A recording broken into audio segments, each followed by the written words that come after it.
आप सभी लोगों का मेरे YouTube चैनल पर बहुत बहुत स्वागत है। पाकिस्तान के निर्माण में मोहम्मद अली जिन्ना की जो भूमिका है उसको केंद्रीय माना जाता है। अभी बहुत सारे दूसरे पहलुओं पर चर्चा की जाएगी, लेकिन अगर हम ये देखें कि जिन्ना की पृष्ठभूमि को अगर देखा जाए तो 1906 में उन्होंने कांग्रेस को ज्वाइन किया था। यानी अगर हम उनकी पैदाइश को देखें तो 25 दिसंबर 1876 में वो कराची में पैदा हुए थे।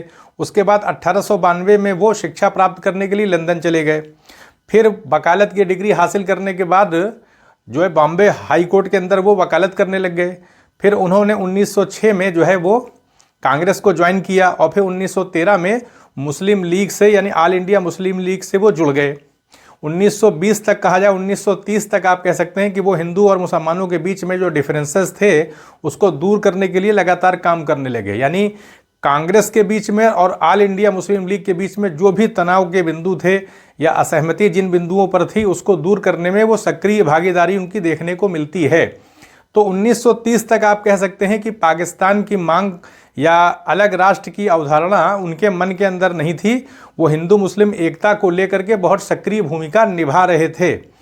लेकिन ये कहा जाता है कि कुछ ऐसे बिंदु थे जिसके वजह से कहीं ना कहीं उनका जो मन है वो कांग्रेस से हटता चला गया, क्योंकि कांग्रेस के अंदर उनके हिसाब से ज़्यादातर जो नेतृत्व था वो बहुसंख्यक यानी हिंदू समुदाय के लोग ही जो है वो कांग्रेस में बड़े बड़े लीडर थे।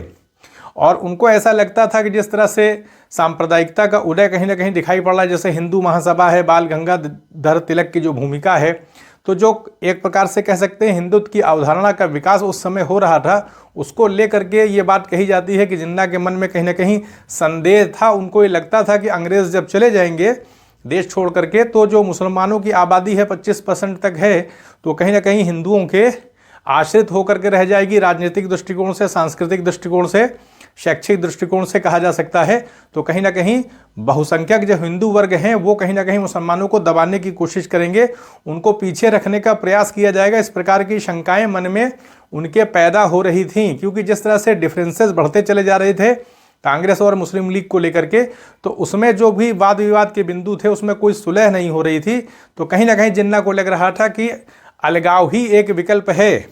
और फिर उनको ये भी लगा कि हिंदुओं का कल्चर पूरी तरीके से अलग है, उनकी धार्मिक पद्धति अलग है, उनके संस्कार पूरी तरह से अलग हैं। जो इस्लामिक कल्चर है उसका रहन सहन का ढंग अलग है, पूरी तरह से पूजा पद्धति अलग है। तो अगर साथ में रहेंगे तो हमेशा के लिए एक टकराव होता रहेगा। तो इसलिए ज़रूरी है कि एक अलग राष्ट्र हो, ताकि हम कह सकते हैं कि एक बड़ा समुदाय, क्योंकि ये बात तो जानते थे कि जब विभाजन होगा तो कुछ ना कुछ लोग तो हिंदुस्तान में भी रहेंगे और कुछ ऐसे होंगे जो पाकिस्तान में रहेंगे, और बहुत सारे हिंदू पाकिस्तान में रहते हैं। तो कहने का अर्थ ये है कि वो ये जानते थे कि कुछ ना कुछ समुदाय का एक वर्ग भारत में रहेगा और पाकिस्तान में रहेगा, लेकिन एक बड़े समुदाय का कहीं ना कहीं ट्रांसफ़र तो हो ही जाएगा। तो इससे ये रहेगा कि टकराव का जो बिंदु है पूरी तरीके से हट जाएगा। और इसको लेकर के कांग्रेस के अंदर भी, और कह सकते हैं कि हिंदू महासभा के बहुत सारे लीडर, उनमें भी कहीं ना कहीं सहमति थी कि मुसलमानों को थोड़ा सा अलग कर दिया जाए, तो फिर हम अपना रास्ता जो है बना सकते हैं। किसी प्रकार का मतभेद या विवाद का जो पहलू प्रकट नहीं होगा, हम अपने हिसाब से अपने देश की प्रगति करेंगे। तो ये सारे मुद्दे कहीं ना कहीं बने हुए थे। और सबसे पहली बड़ी बात तो ये है कि धार्मिक आधार पर हम चाहे जो भी तर्क दें, लेकिन वो विवाद का यानी विभाजन का वो बिंदु नहीं बन सकता है। क्योंकि जब भारत में मुसलमान थे यानी लंबे समय से शासन कर रहे थे, तो जो शासित वर्ग के रूप में अगर हम हिंदू समुदाय को देखें तो एक बड़ा समुदाय था। सालों तक कह सकते हैं 500-600 साल तक तो मुसलमानों ने शासन किया देश में। अब वो शासित होते रहे। जब अंग्रेज़ आए तो उन्होंने कहीं ना कहीं मुसलमानों को ही सत्ता से बेदखल किया, और जब बेदखल कर दिया तो सीधी सी बात है कि उतनी सक्रिय भागीदारी तो मुस्लिम समुदाय की ईसाइयों के साथ होगी नहीं। जब होगी नहीं तो फिर हिंदू समुदाय के अंदर हम कह सकते हैं कि वैदिक काल से ही अगर देखा जाए तो शिक्षा के क्षेत्र में बहुत प्रगति रही है। यानी लगातार जो है वो विभिन्न विषयों से संबंधित टीकाएँ लिखी जाती रहीं, व्याकरण के क्षेत्र में, साहित्य के क्षेत्र में, अलग अलग क्षेत्रों में काम चलता रहा। तो शिक्षा को लेकर के जागरूकता तो यहाँ पर बनी हुई थी। तो ऐसे में जब अंग्रेज़ आए और ज्ञान विज्ञान का आधुनिक क्षेत्र खुला तो फिर हिंदुओं की भागीदारी उसमें बढ़ती चली गई। तो मुसलमानों से, क्योंकि अंग्रेज़ों ने सत्ता छीना था, तो ऐसे में कहीं ना कहीं उनके अंदर जो है वो शैक्षिक क्षेत्र को लेकर के, आर्थिक क्षेत्र को लेकर के उनको कहीं ना कहीं अंग्रेज़ों ने पीछे किया, क्योंकि अगर अंग्रेज़ जो है वो मुसलमानों को ही हटा रहे हैं तो उनको आगे कैसे करेंगे वो। तो इसलिए शासकीय स्तर पर देखा जाए तो अंग्रेज़ों के समय में हिंदू जो कह सकते हैं नेतृत्व वर्ग जिसको कहते हैं राजनीतिक दृष्टिकोण से संपन्नता आ गई। यानी अलग अलग प्रांतों में अगर भारत के अंदर देखा जाए तो वहाँ पर अलग अलग तरह के नेता जो है पैदा हुए और उन्होंने अपने समुदाय का नेतृत्व किया। तो ऐसे में कांग्रेस के अंदर मानी सी बात है कि हिंदुओं का एक कहीं ना कहीं प्रभुत्व तो होगा, उनकी आबादी भी ज़्यादा है तो वैसे भी होगा। तो मुसलमान जो नेता थे कहीं ना कहीं कांग्रेस के अंदर जो है वो अपने को कहीं ना कहीं सहज नहीं पा रहे थे। और बहुत से लोग ऐसे होते हैं कि जिनको कि सत्ता का आकर्षण रहता है। अब जैसे नवाब सलीमुल्लाह खां थे तो वो एक नवाब थे, अब जो सत्ता का उपयोग वो कर रहे थे तो वो सत्ता लगातार बनी रहे तो कहीं ना कहीं उसके लिए उनको इंतज़ाम तो करना पड़ेगा। तो जो किसी भी समाज के अंदर एक जागरूक वर्ग होता है जो नेतृत्व करता है, तो ये ज़रूरी नहीं है कि वो जो तर्क दे रहा हो वो वर्ग या जो तर्क दिया जा रहा है वो तर्क एकदम सही हो। क्योंकि ये कहना कि हिंदू संस्कृति एकदम अलग है, मुस्लिम संस्कृति अलग है, दोनों को लोग साथ साथ नहीं रह सकते। तो विभाजन के बाद अगर देखा जाए तो आज इतनी बड़ी आबादी मुसलमानों की भारत में रह रही है, तो कैसे रह रही है, आखिर साथ में तो रह रहे हैं ना। तो इस प्रकार का तर्क नहीं दिया जा सकता। होता ये है कि लंबे समय तक मुसलमान सत्ता का उपयोग कर रहे थे तो कहीं ना कहीं उनके अंदर ये भावना थी कि हमारे साथ कहीं पक्षपात ना किया जाए। तो एक तरह का डर था ये, लेकिन इसकी वास्तविकता नहीं है। जब हम देखें कि पाकिस्तान का विभाजन हो भी गया, एक बड़ा क्षेत्र अलग भी हो गया और बांग्लादेश भी चला गया, उसके बावजूद भारत के संविधान में अल्पसंख्यकों के हितों की सुरक्षा के लिए पूरे प्रावधान किए गए। और आज हम कह सकते हैं कि भारत के अंदर जो मुसलमान हैं तो अन्य देशों के मुकाबले अगर कहा जाए तो बेहतर स्थिति में हैं। यानी भारत के अंदर अगर देखा जाए नेतृत्व वर्ग की बात की जाए, जो बहुसंख्यकों का जो नेतृत्व है, तो ऐसा नहीं है। आप देखेंगे यहाँ कोई हिंसा इतनी नहीं होती है। अभी हाल के कुछ वर्षों को अगर छोड़ दिया जाए, सांप्रदायिकता का जो भी थोड़ा बहुत चीज़ जो उभार देखने को मिल रहा है राजनीतिक दृष्टिकोण की वजह से, वरना आज़ादी के बाद से अगर देखा जाए तो भारत में शांति रही, विकास का काम चलता रहा। बहुत सारे संस्थान जो है वो संघीय स्तर पर खोले गए, राजकीय स्तर भी, और इतनी संपन्नता भारत में दिखाई पड़ रही है। भारत बहुत तेजी के साथ अर्थव्यवस्था के क्षेत्र में प्रगति कर रहा है। अब आबादी इतनी ज़्यादा है, बहुत सारी तो असमानताएं अंग्रेज़ों ने भी दे दिया था, तो उसको पाटना इतना आसान नहीं होगा, समय लगता है, थोड़ा समय लगेगा, धीरे धीरे चीज़ें रास्ते पर आ जाएंगी। भारत जो है वो एक कह सकते हैं कि विकसित राष्ट्र की श्रेणी की तरफ तेजी से आगे बढ़ेगा। आगे जाने वाले समय में अगर हम अपनी एकता को स्थापित करने में सफल रहे तो पाकिस्तान को लेकर के जो तर्क दिए गए हैं, जिस प्रकार के तर्क दिए गए कि जो है वो हिंदू संस्कृति अलग है तो मुस्लिम संस्कृति अलग है, तो ऐसी कोई बात नहीं। जब तक मुसलमान यहाँ शासन करते रहे तब तो इस तरह की कोई बात नहीं थी। हिंदुओं का एक बहुत बड़ा वर्ग था, वो शासित होता था, कहीं ना कहीं तो प्रजा के रूप में रहा ही वो। एक लंबे समय तक मुसलमानों के हाथ में सत्ता थी तो कोई दिक्कत नहीं हुई। लेकिन जब सत्ता चली गई, अंग्रेज़ आ गए और फिर अब मानी सी बात सत्ता का ट्रांसफ़र होगा, तो ऐसे में ये बात कहना कि हमारे साथ पक्षपात होगा, कहीं ना कहीं राजनीतिक दृष्टिकोण से, आर्थिक दृष्टिकोण से जो है वो हिंदुओं का प्रभुत्व स्थापित हो जाएगा, इस तरह की कल्पना करना उचित नहीं था। और ये दोनों समुदायों में हम कह सकते हैं कि जो कट्टरता का उभार उस समय दिखाई पड़ता है, चाहे हिंदू महासभा हो, चाहे ऑल इंडिया मुस्लिम लीग हो, ये पृथक निर्वाचन की बात करना अंग्रेज़ों से, क्योंकि अंग्रेज़ लगातार इस काम में लगे हुए थे कि कहीं किसी तरीके से आपस में दोनों समुदायों को लड़ाया जाए और विभाजन किया जाए। क्योंकि अंग्रेज़ों की दूरदृष्टि बहुत आगे रही है, हमेशा से बहुत आगे चल करके सोचते हैं वो, और उनकी विभाजन में बहुत बड़ी भूमिका भी थी। तो कमज़ोरी अंग्रेज़ों की तरफ से नहीं, हमारी तरफ से है। इतने लंबे समय तक साथ रहने के बाद फिर अलग होकर के एक बात सोचना ये सही नहीं है। आज पाकिस्तान बनने के बावजूद भी हम देखें तो पाकिस्तान के अंदर क्या दिखाई पड़ता है। आज पाकिस्तान के अंदर जब बनने के बावजूद भी बांग्लादेश का विभाजन हो गया, तो अगर धर्म के आधार की ही बात वास्तविकता के रूप में देखी जाए तो फिर तो विभाजन नहीं होना चाहिए था। और बलूचिस्तान में भी हम देखें तो विवाद चल रहा है, संघर्ष चल रहा है, वहाँ पर भी पक्षपात किया जाता है। तो जातीय स्तर पर तो पाकिस्तान में आज भी बहुत भेदभाव, पक्षपात की स्थिति दिखाई पड़ रही है। वहाँ पर भी देखा जाए तो समानता नहीं है। अगर हम किसी भी क्षेत्र में देखें तो जो संपत्ति है, जो भूमि है, वो उन्हीं लोगों के हाथ में है जो संपन्न थे, पहले से नवाब थे या इस तरह के लोग थे। तो कह सकते हैं कि अपनी सुविधा के लिए धर्म का आधार बना करके पाकिस्तान की मांग की गई। और यहाँ पे जो हिंदू थे तो मानी सी बात है कि लंबे समय से सत्ता से वंचित थे, तो उनके अंदर ये एक स्वाभाविक तौर पे एक जागरूकता रहेगी, कहीं ना कहीं हम अपनी इच्छाओं की पूर्ति करें। और बहुसंख्यक वर्ग होता है तो सीधी सी बात है, कहीं ना कहीं वो अपनी इच्छाओं को पूर्ति तो करेगा ही, विकास करेगा। लंबे समय से एक बाधा चल रही थी, तो अगर वो डिमांड करता है तो डिमांड उनकी अनैतिक नहीं है। अगर मिल करके साथ में रहते तो ऐसी कोई भी भावना यहाँ विकसित नहीं होती। जब पाकिस्तान बन गया उसके बावजूद भी तो यहाँ पे अल्पसंख्यकों के हितों को सुरक्षित किया गया, संविधान में कोई डिस्क्रिमिनेट नहीं किया गया और सारे अधिकार आज लगभग देखा जाए तो मिले हुए हैं। भारत में आज़ादी के साथ सारे लोग रह रहे हैं, या कुछ कुछ अपवादों को छोड़ दिया जाए तो किसी भी देश में ऐसा होता है। पाकिस्तान के अंदर भी आप देखें तो हिंदुओं के ऊपर तरह तरह से अत्याचार होने की खबरें आती रहती हैं और बांग्लादेश में भी आती रहती है। तो इस तरह की घटनाएं घटती रहती हैं। इतना बड़ा देश होता है, हर प्रकार के लोग हैं, सबके अपने ज्ञान का अलग अलग स्तर है, तो उसी हिसाब से लोग अपना आचरण करते हैं। लेकिन अगर समग्र टोटलिटी में देखा जाए तो ऐसी कोई भी बात नज़र नहीं आती है। तो भारत का जो विकास हो रहा है तो ऐसे ही नहीं हो रहा है। हाँ, ये है कि हमें अपनी एकता को बनाए रखना है। तो कहने का अर्थ ये कि जो विभाजन की बात है धर्म के आधार पर, वो सही नहीं है। ये दो राष्ट्र की बात करना, ये संस्कृति अलग है पूरी तरीके से। तो जब मुसलमान यहाँ शासन कर रहे थे तो छोड़ के चला जाना चाहिए था भाई। जब यहाँ सत्ता पे थे आप और शासन कर रहे थे और हिंदू जो शासित हो रहा था प्रजा के रूप में था, तब आपको नहीं आना चाहिए था, चले जाते। आप कह देते कि भाई कि हम साथ में नहीं रह सकते क्योंकि अलग प्रकार की संस्कृति है, साथ में रहना उचित नहीं है।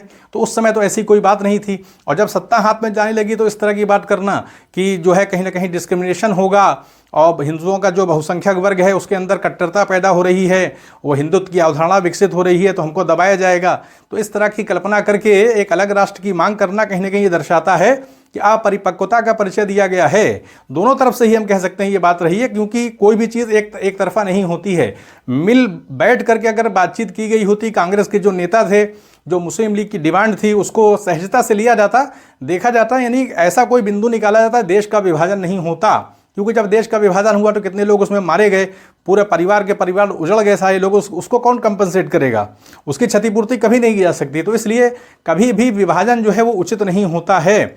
और धर्म के आधार पर बात करना कि दोनों सभ्यताएं अलग अलग हैं, साथ में नहीं रहा जा सकता, तो फिर इतने लंबे समय तक मुसलमानों का देश में शासन हो रहा तो कैसे रह रहे थे? बातें बहुत सारी पैदा होती हैं तो उसको काउंटर करना आसान नहीं होता है। कहने का अर्थ ये है कि हमारे स्वभाव के अंदर लोभ, ईर्ष्या, लालच, जातीयता, सब कुछ सारी चीज़ें भरी हुई हैं और फिर हम धर्म का आधार ले लेते हैं, दूसरे आधारों पर अपने उद्देश्यों को पूरा करने की कोशिश करते हैं। तो क्या ये सही है? तो कहने का अर्थ ये है कि पृथक निर्वाचन मंडल की बात करना, मुस्लिम लीग ने जैसी बात की तो नवाब सलीमुल्लाह खां थे तो उन्होंने तो बंगाल के विभाजन का समर्थन कर दिया था, जबकि उनको समर्थन नहीं करना चाहिए था। तो कहने का अर्थ ये है कि अगर देखा जाए तो समझदारी का परिचय दिया जाता तो ये स्थिति पैदा नहीं होती, देश के विभाजन की कोई आवश्यकता नहीं थी। कुल मिलाकर कहा जा सकता है कि मुस्लिम लीग की जो स्थापना की गई थी वो स्थापना मुसलमानों के हितों के तो लिए की गई थी, लेकिन उससे जो है वो ज़्यादा और विकृति पैदा हो गई। कांग्रेस के तहत रह करके ही आंदोलन करना चाहिए था, किसी प्रकार की ऐसी मुस्लिम लीग की स्थापना करने की आवश्यकता नहीं थी, न ही हिंदू महासभा बनाने की कोई आवश्यकता थी। जब कांग्रेस का उदय था तो उसी के अधीन रहते हुए समझदारी के परिचय दे करके एक संघर्ष करना चाहिए था। अलग से जब हम कोई सांस्कृतिक उत्थान की बात करते हैं या हम कह सकते हैं कि किसी दल के अधीन चले जाते हैं, धार्मिक कोई बना लेते हैं अपने समूह के लिए, अपनी संस्कृति के उत्थान के लिए, तो दूसरी संस्कृति के साथ जो है वो संघर्ष होता है। और बेहतर यह है कि किसी भी समाज का विकास तब होता है जब उस समाज के अंदर जो विविध समुदाय के लोग होते हैं, धार्मिक परिवेश के, वो आपस में मिल करके जब कोई नीति बनाते हैं तो उससे क्या होता है, सभी को समृद्धि का लाभ मिलता है। बहुत सारी ऐसी नीतियां बनाई जा सकती हैं कि मिल बैठ करके प्रेम से हम अपना शासन भी कर सकते हैं, सबको भागीदारी सत्ता में मिल जाती है और समाज का भी विकास तेजी के साथ होता है। कहने का अर्थ ये कि जो विकास की प्रक्रिया प्रकृति में चल रही है उसको बाधित करने की कोशिश नहीं करनी चाहिए। और मुस्लिम लीग की स्थापना जो की गई थी तो स्थापना किस उद्देश्य लिए की गई थी? मुसलमानों की रक्षा करने के लिए। किसके लिए? हिंदू बहुसंख्यक वर्ग जो है वो जो सत्ता में कांग्रेस के स्थापित थे वो जो लोग, और या हिंदू महासभा की बात की जाए तो जो भय दिखाया जा रहा था वो ऐसा नहीं था। वो उस भय एक तरह से कह सकते हैं वो कल्पना के आधार पर बहुत सारी चीज़ें पहले से सोच ली जाती हैं। लेकिन अगर हम देखें तो पाकिस्तान बनने के बाद भारत में क्या हुआ? भारत में तो ऐसा कोई भी अत्याचार दिखाई नहीं पड़ता है, उस समय भी ऐसी कोई स्थिति नहीं थी। तो अगर ये विभाजन नहीं हुआ होता, इसका लाभ मिलता पाकिस्तान के क्षेत्र के लोगों को भी मिलता, यहाँ पे जो मुसलमान हैं उनको भी मिलता। दोनों संस्कृतियों के अंदर अपनी विद्वता थी, एक समय के साथ कहीं ना कहीं दोनों ही संस्कृतियों ने अनुभव अर्जित किया था, तो वैश्विक स्तर पर बेहतर ढंग से भागीदारी होती और कहीं ना कहीं विश्व को एक नमूना भी दिखाया जाता कि दो संस्कृतियाँ किस तरीके से मिल करके साथ में रहती हैं। जब इतने लंबे समय तक मुसलमान देश में शासन कर रहे थे तो कहीं ना मिल बैठ कर आपस में कहीं ना कहीं समन्वय था, तभी तो रह रहे थे। आदान प्रदान की प्रक्रिया चल रही थी, तो वही बाद में भी चलती रहती। तो अंग्रेज़ों के आने से उस आधार पर उनके द्वारा जो विभाजनकारी नीतियां जो है लागू की गई और कुछ लोगों को अपनी तरफ मिला लिया गया और प्रमोट किया गया, तो पूरी नीति के तहत जो अंग्रेज़ों ने काम किया तो उसमें सफल इसलिए रहे कि हमने कहीं ना कहीं अपने स्तर पर गलती की ना। हम अपने समुदाय के हितों को लेकर के जब ज़्यादा सक्रिय हो जाएंगे तो फिर दूसरे समुदाय के जो नेता हैं तो कहीं ना कहीं तो हमको वो हटाने की कोशिश करेंगे, वहाँ मतभेद की स्थिति पैदा होगी। तो इसलिए समन्वित संस्कृति की बात जो होती है वो ज़्यादा बेहतर है। पंडित जवाहरलाल नेहरू की जो पॉलिसी थी कि एक यहाँ पर केंद्रीकृत शक्तिशाली संघ होना चाहिए था, उनकी बात एकदम सही थी। अगर जिन्ना की बात मानी जाए, डिसेंट्रलाइज जो सेंटर की वो बात कर रहे थे, कमज़ोर संघ की बात कर रहे थे, वो लंबे समय तक भारत में टिक नहीं पाता, भारत का विकास कहीं ना कहीं बाधित होता। और पंडित जवाहरलाल नेहरू क्योंकि इतिहास के ज्ञाता थे तो वो बेहतर इस बात को समझ रहे थे कि भारत में छोटे छोटे जो है वो रियासतें रही हैं, प्रांत रहे, आपस में लड़ते रहे, जिससे भारत का विकास कहीं ना कहीं बाधित हुआ। तो इसलिए ज़रूरी था कि एक मतलब केंद्रीकृत संघ की जो अवधारणा थी, वो जो उनकी विचारधारा थी वो सही थी। उसमें सारे लोग मिल बैठ करके शासन में भागीदारी अपने अपने हिसाब से करते, किसी प्रकार की दिक्कत नहीं होती।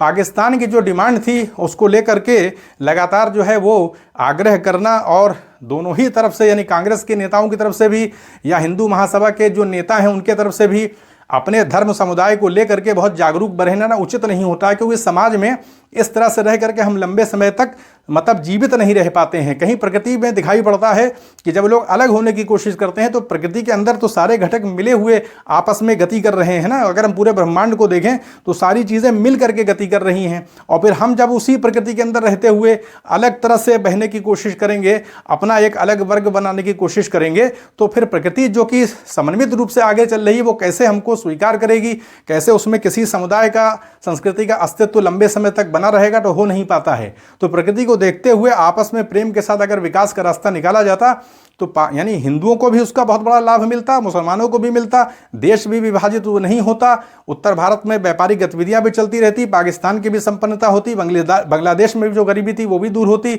आज विभाजन के बावजूद भी देखा जाए तो भारत के अंदर भी गरीबी है, पाकिस्तान के अंदर भी गरीबी है।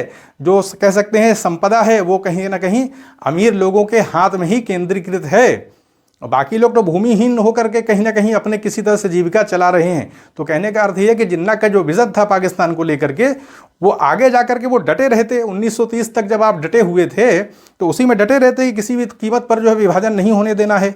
आखिर कह सके दूसरे नेता जो मुस्लिम नेता थे वो इस बात को कहाँ उन्होंने स्वीकार किया, पाकिस्तान की मांग को पूरी तरह से रिजेक्ट कर दिया। ऐसा नहीं कि मुसलमानों के सारे वर्ग के लोग ही जो विभाजन के समर्थन में, बहुत सारे ऐसे लोग थे जो विभाजन के उसमें पक्ष में नहीं थे, उन्होंने लगातार कोशिश भी की, लेकिन अब उसमें वो सफल नहीं हो पाए। तो कहने का अर्थ ये है कि धर्म के आधार पर विभाजन का जो भी बिंदु पेश किया गया वो अनुचित था। उसको आधार बनाकर लोगों ने अपने हितों को साधने की कोशिश की। जो पहले से जो प्रिविलेज जो सुविधाएं लोग उठा रहे थे, कह सकते हैं कि कहीं ना कहीं हर धर्म के अंदर, हर संस्कृति के अंदर कुछ लोग ऐसे होते हैं जिनके पास शक्ति होती है, धन है, संपदा है, सारी चीज़ें होती हैं, तो वो सारी चीज़ें चली न जाए इसको लेकर भय रहता है, और फिर धर्म के आधार पर पूरे समुदाय के हित को आगे रखते हुए अपने हितों को सिद्ध करने का काम किया जाता है। तो कहने का अर्थ ये है कि ये इतिहास की बहुत बड़ी कह सकते हैं कि एक ऐसी घटना है जो कि उचित नहीं थी, इसको रोका जा सकता था। बांग्लादेश भी भारत में होता, पाकिस्तान भी होता, भारत का इतना बड़ा भौगोलिक क्षेत्र था, तो पूरे इस भौगोलिक क्षेत्र में हम विकास का एक बहुत बड़ा रूप देखते अगर मिल करके साथ में रहने का फैसला किया जाता। लेकिन अब यह कि घटना घट गई है, वो बन गया, तो उसको रोका नहीं जा सकता। तो कुल खुलासा ये है कि अलगाव की जो नीति होती है वो उचित नहीं होती है, ना तो व्यक्तित्व के विकास के लिए सही है, ना समाज के लिए सही है, और प्रकृति को देख करके ही चलना चाहिए। तो यहीं पर अनुमति दें, चैनल को सब्सक्राइब भी करें, शेयर भी करें। आप सभी लोगों का बहुत बहुत धन्यवाद।